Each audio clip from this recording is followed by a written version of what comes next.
guys, gagawa tayo ngayon ng tinapay. So, ayan, harina natin.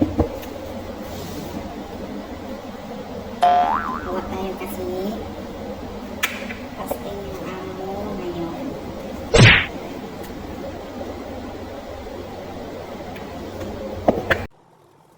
Dahil pasting ngayon ang aking among babae, ako'y magagawa ng tinapay na yan. Yan ang tinatawag nilang kubos. Kubos pa yan. Ewan ko kung kubos yan kasi ang liit-liit naman yan. Parang bola.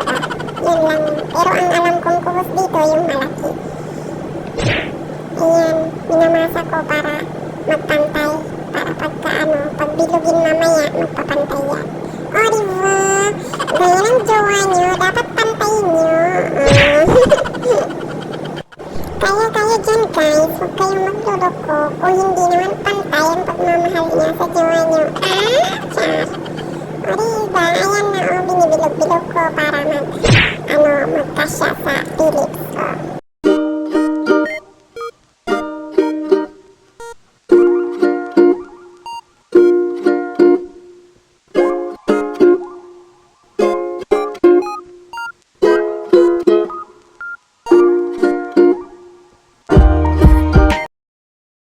Habang may nakasalang doon sa Philips, ako'y magmasa muna para may reserve na ilalagay ko doon.